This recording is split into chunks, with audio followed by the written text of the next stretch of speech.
My name is Brian Bogert, and I'm a results leader. You're listening to ResultsLeader.fm. Being a thought leader is easy. Getting results is hard. This show is for the results leader who lives and dies by their results. Here is your host and Chief Results Leader, Jonathan Rivera. Welcome back to another edition of ResultsLeader.fm. I am so stoked for you guys to be here. I've got something super special for you. Mr. Brian Bogert. He's a human behavior and performance coach. He's a speaker, a business strategist, a sales professional, and a philanthropist. And you are going to love this guy's story. You're going to love his energy. He's going to take you on a journey that you've never been on before. Let's jump into the interview with Mr. Brian Bogert. All right, so I have got Brian here with me today. What is up, Brian? What's going on, brother? I'm here. Happy to jump in. It's going to be fun. Yeah, man. I've been excited ever since we did the pre-interview to get on with you. And I'm going to start you off with a softball. Brian, what book or books have you given most as a gift? Ooh, given most as a gift. That's a great question. I'm actually forgetting the title of it. I need to look. One of them I've given one more frequently, but if I look at volume, the one that I gave the most of in a singular effort was by Melinda Gates, and I'm drawing a blank on the name. So let me dig into this. Hold on. Oh my goodness. It's going to come to me.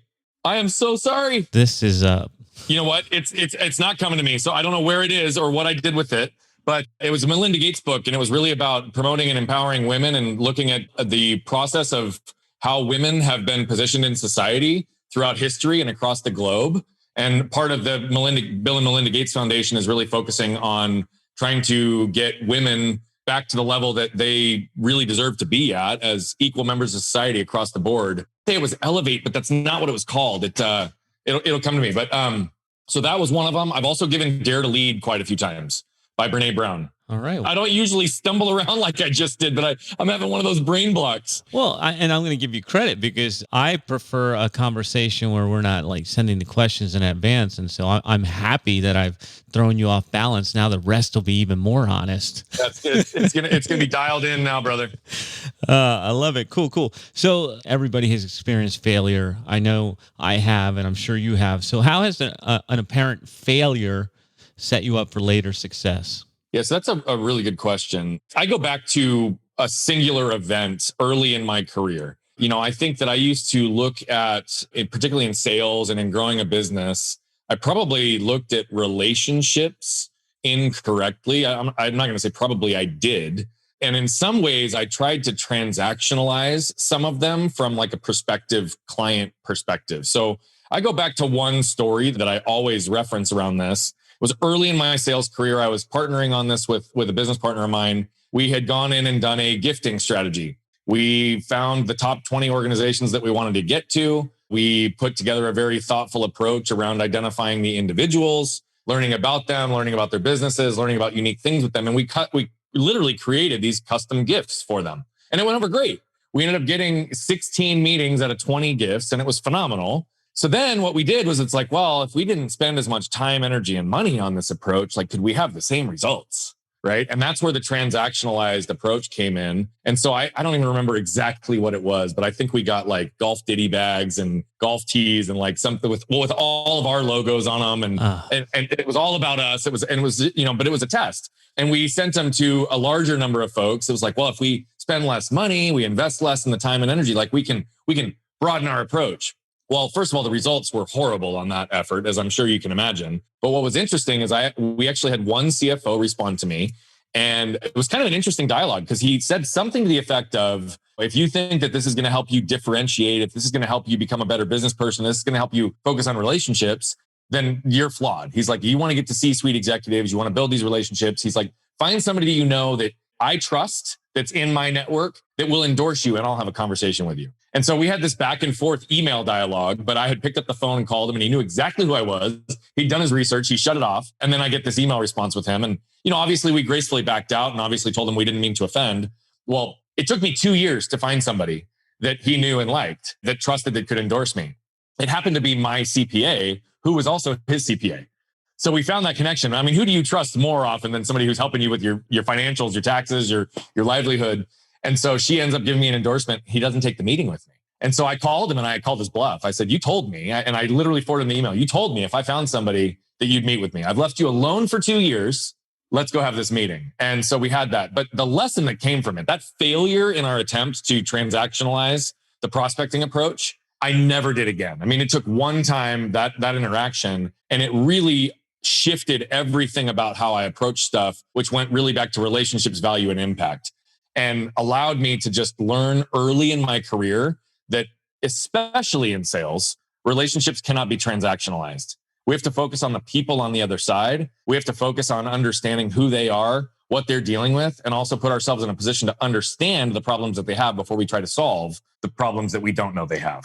And that we also need to take a higher class approach to how we approach and interact with people. And if we focus on people as transactions, we're going to be on the negative end of that equation. That is powerful. And so I want to just dig a little bit deeper.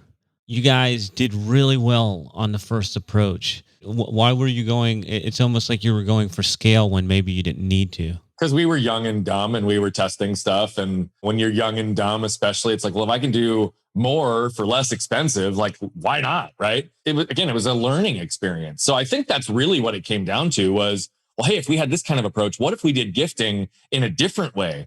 What's funny is I think most people start with what we went to second and they realize it doesn't work. And then they start to refine and then they go to that higher level of effort. For us, for whatever reason, we started out with this one strategy. It worked. Why not replicate that strategy? Well, because we were young, dumb, and stupid. I mean, that's really what it came down to. And after we flopped miserably, and then we had, fortunately, the CFO and a couple others that gave us some really constructive feedback that they didn't have to. They could have just ghosted us, but they engaged at least in a conversation. We never did it again, right? We went back to the level of approach that we had before, or we would do something different. So I wish I had a better answer for you, but we were just young, dumb, and stupid. And I think we figured if we did more at a lower budget, we could probably sell more. Well, no, that's not how that works. God, the conversions you had on that were incredible. And I would say young and adventurous. Yeah, but I think a lot of entrepreneurs are also dense and sometimes dumb and stupid. I'm one of those, right? I fit into that bucket. So we'll just try a bunch of stuff and see what sticks. Often I'm super strategic, super laser focused, super intentional with everything that we do. But this fits into that bucket of it's like, well, let's see, right? The shotgun approach, let's see what sticks. And it didn't stick at all. So we never did it again. What I like too, and what I want everybody to hear, so I want to repeat this one more time, is that you guys took the negative feedback and adjusted. You didn't take it personal. You didn't get hurt. You said, okay, so this is not working. It's just data. Let's change our approach. So that's the only way to make it in life. So let's talk about investments. What's the most worthwhile investment you've ever made? So this is going to sound really cliche, particularly given the industry that I'm in right now, but the greatest investments that I've ever made across the board, and there's not a singular one, it's kind of a combination, are investments in myself. There are investments from a financial standpoint in assets and other things that grow, but I will tell you that if you don't have a way to continue to grow and develop as an individual, then it doesn't really matter what those assets are and what those other things are that you invest in.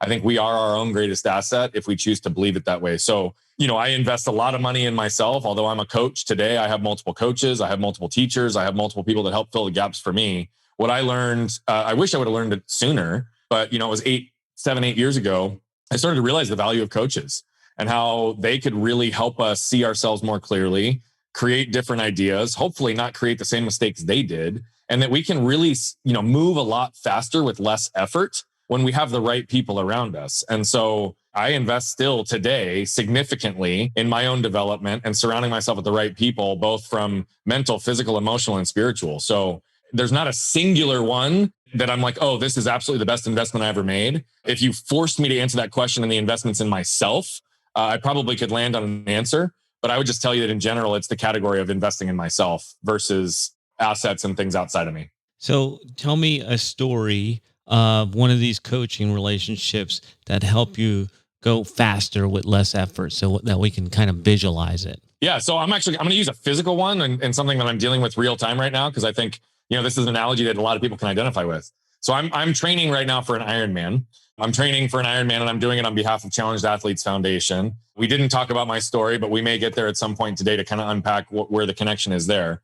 But the reality of it is I had never swam over 100 yards in my life up until July of 2020, right? At any given time, I know how to swim. I can do freestyle. I can operate in the water, but to go do an Ironman or a triathlon, an Ironman is 2.4 miles in the water. It's not something that I'm just going to go not ever swim over 100 yards and then just go figure it out. So immediately got a coach and he gave me some tweaks right out of the gate.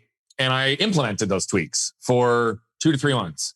I put them into practice. I was in the water consistently. I started getting my base up so that I could swim longer distances. I was getting my breath under control. I was doing these things. Well, 2-3 months in, I felt like I was laboring more in the water than I really could be. And so I called him again and set up another lesson. 45 minutes, he made 2 tweaks. Head position, where literally like my head, which I was like looking more in front of me when I was in the water. He dropped my head down, which changed the position of my body. So my butt, my hips lifted up, which allows you to be more like a board on top of the water. And he changed literally the stroke of my arms. So whereas I was finishing behind my back before, he really taught me how to swim out like this and put the motion out.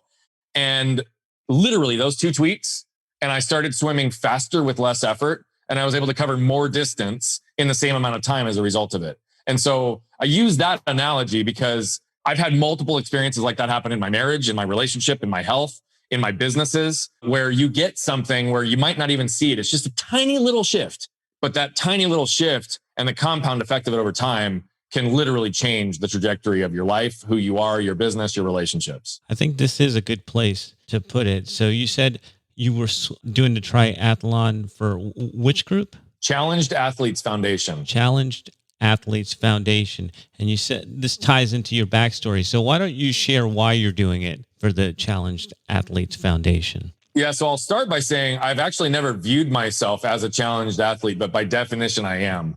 For the purposes of where we're at in this talk, I'm going to expedite the story. But just long story short, I was run over by a truck. My spleen got torn. I have a tire track scar on my stomach, and it continued on to completely sever my left arm from my body. Was reattached. I had 24 surgeries. There was a whole lot that kind of went into that. And so I've got a lot of lessons that have shaped my life that came from that. I'll share those 2 real quick, and then the connection to challenged athletes. I learned pretty early in life not to get stuck by what had happened to me, but instead get moved by what I could do with it. And the other one I didn't realize until far later, because I was kind of in a fog for a lot of those post-accident years. But my parents were not in a fog. They were intimately aware of what was happening. And the idea of seeing their son grow up without the use of his left arm was a source of great suffering for them. And so they literally willed themselves day in and day out to do what was necessary, what was tough, to ultimately strengthen and heal me. So whether it was intentional or not, they ingrained in me a philosophy and a way of living, which was to embrace pain to avoid suffering. And it's this same philosophy that I used to not only overcome this unique injury, but how my business partners and I built our last business from $250,000 to over 15 million within the span of a decade. And how now I've flipped that on its head as a human behavior and performance coach to help hundreds of individuals and organizations just like you, just like the people listening, become more aware and more intentional in who they already are, their most authentic selves. And so along this path and what we're doing, it was this year I started going down this triathlon. I called one of my buddies. I should have known better because he was at the time an 11-time Ironman. And I just literally threw out the question, hey, could you talk to me a little bit about triathlons? I didn't say Ironmans. I said triathlons, right? And then I get looped into this whole group of people and training, and come to find out in the entire group, I'm the only one that's not only an Ironman, but not a multi-time Ironman.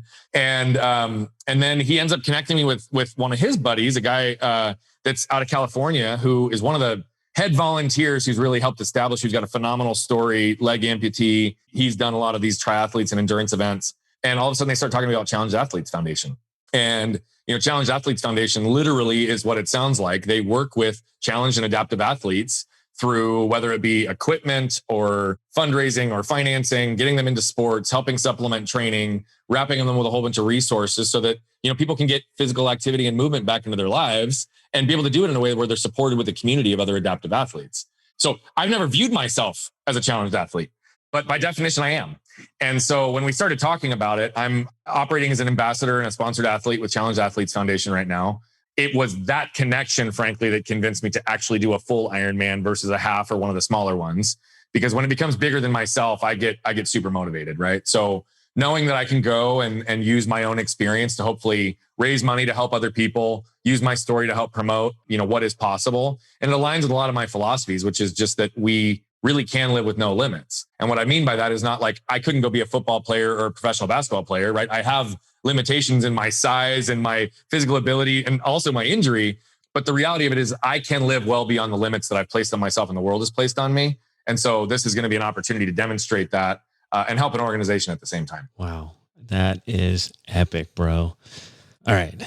Let's keep going here. I love it, man. So in the last 5 years, what new belief, behavior, or habit has most improved your life? That's a great question. I'm going to hands down definitively say that anything that's connected to my higher level of consciousness. And so that fits into a couple of different buckets. I started my meditation practice about 4 or 5 years ago. It was extremely painful. I regularly, literally once a month at a minimum, do sensory deprivation floats, which really help calibrate kind of where I'm at, what I'm doing, and get me into out-of-body experiences to get a lot of clarity on things.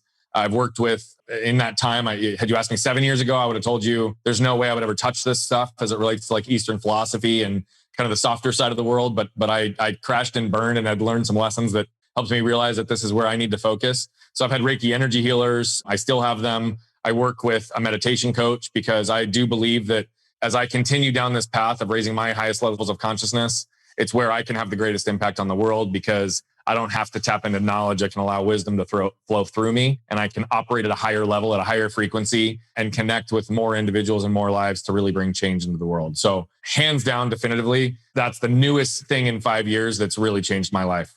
Now, most of us think of meditation. I meditate. I would never use the word painful, but you chose that word. Why? Because I couldn't sit still for the better part of 18 months. I mean, literally, like I've got such high energy, like I'm constantly moving, like I've been shaking my foot the whole time we're here. I have this crazy high amount of energy and I'm blessed to have that. But to shut this off and sit in stillness and in quiet for any period of time was painful. But this is another example where it supports kind of my philosophy of embracing pain to avoid suffering. I mean, I had to embrace the pain of making this a daily habit and continuing to expand the amount of time that I could sit for so that I could clear my mind, connect my mind and my body and what we're doing and raise my level of consciousness so I could avoid the suffering of being stuck where I was without being able to see things holistically, right? So that was one of those things that I almost gave up 6 months in because I literally couldn't sit for more than 3 to 5 minutes without getting twitchy or having 50 thoughts enter into my mind.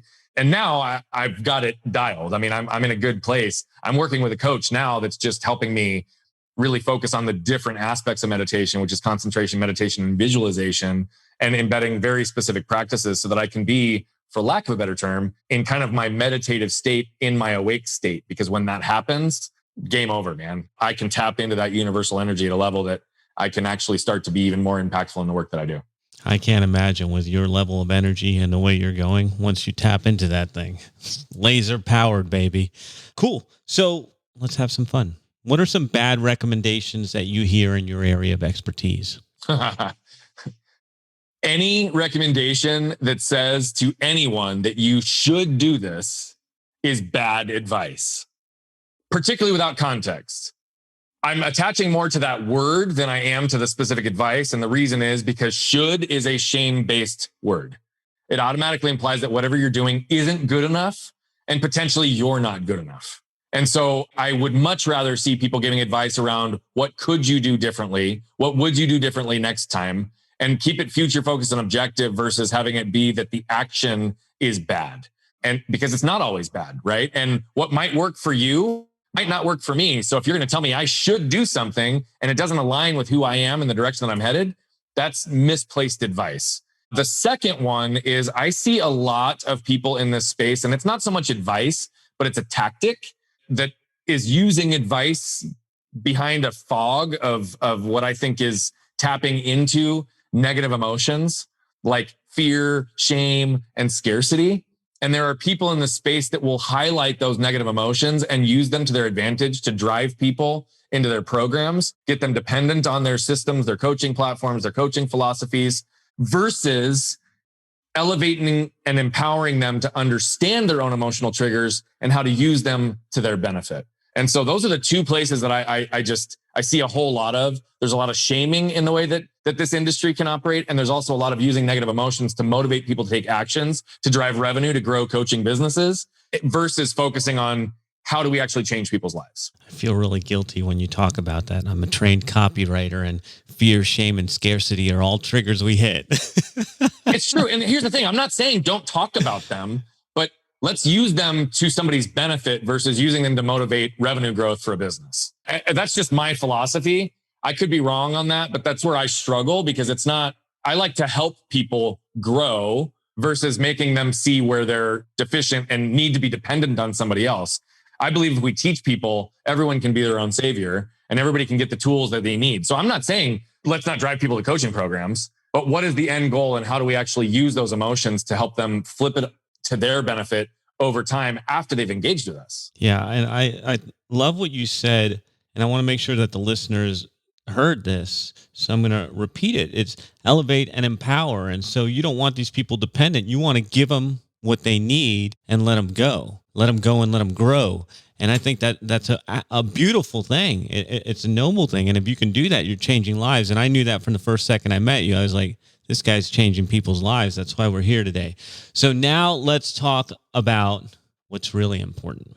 Why do results matter? It's a great question. It's funny. You're asking the question, and I so often talk about process versus results because I think process is what produces results. So it's not that I don't think results are important, but I think too many of us focus on the outcome or the result first, and we don't focus or stay committed to the process that's going to get us there. Now, results, why they matter is they are an indication that our process is working, and they're an indication that we are on the right path to have growth and success in the areas that we're committing to the process. So results are little indications that you're being effective in what you're doing. And they are also ways to be able to have their performance indicators to be able to help you measure and recognize and understand, because you can have a good result, you can have a bad result. Both are equally important because they give you feedback. So results give you feedback to allow you to know where to modify the process so you can do the best you possibly can to control the outcome or result. I don't think enough people talk about that or even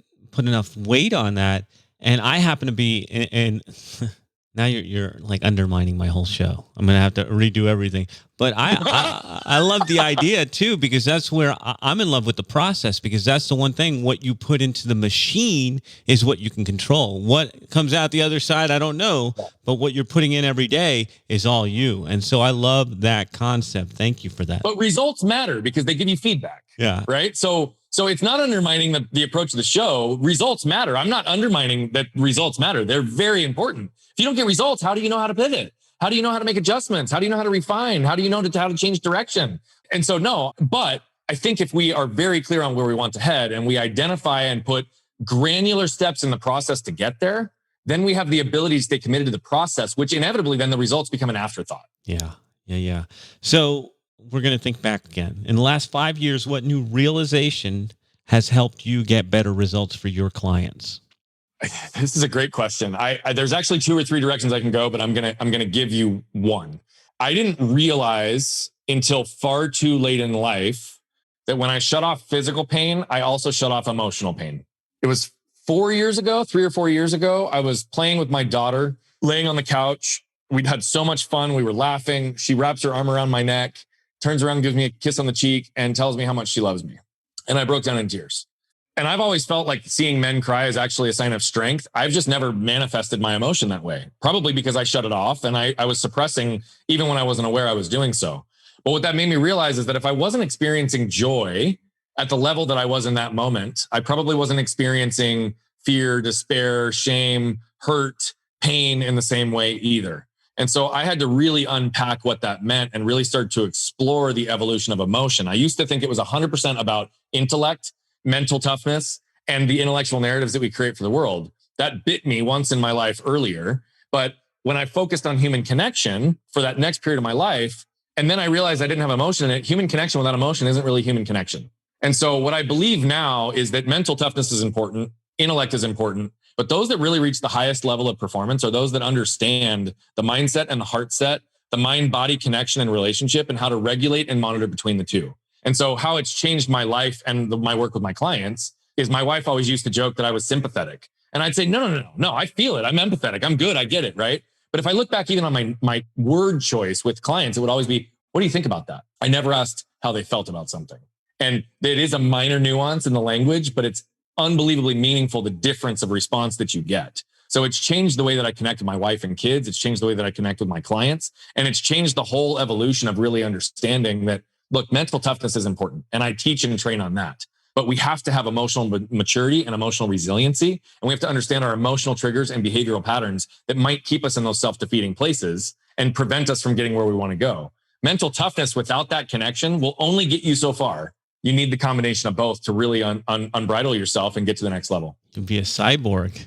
You don't get in touch with that empathy there. I love that, man. Right. That's deep, deep insight. So, all right, we've got 2 more. What area of your business would you like better results? That's a great question as well. I would say that I want better results. And it's actually less about the outside. It's more about the inside. And it relates to the customer experience in general. We have been really, really blessed. And I'm going to knock on wood when I say that. We have had unbelievable growth over the last period of time during the pandemic. We've had more inbound activity than frankly, we've been able to handle in a lot of cases. And so where I would like to kind of improve and continue to get better results in this business is the systemization and establishing the foundation so that as this growth continues, we're actually able to deliver upon it versus being out in front of our skis and having to fulfill or make promises that we can't necessarily back up. We're fortunately in this window of opportunity right now where we've taken a step back to pause and calibrate and make sure that we can do that as we've seen the influx come our way and we know what's around the corner. I mean, this next year is going to be massive. And so we're putting the investments and changes in place now so that the results internally to deliver go through the roof, which is only going to help get us on the path faster to impacting 1 billion lives in the next 25 years, which is what we're so laser focused on. That is beautiful, man. I love it. Building that infrastructure to get the results. So, last one. Brian, what results are you most proud of?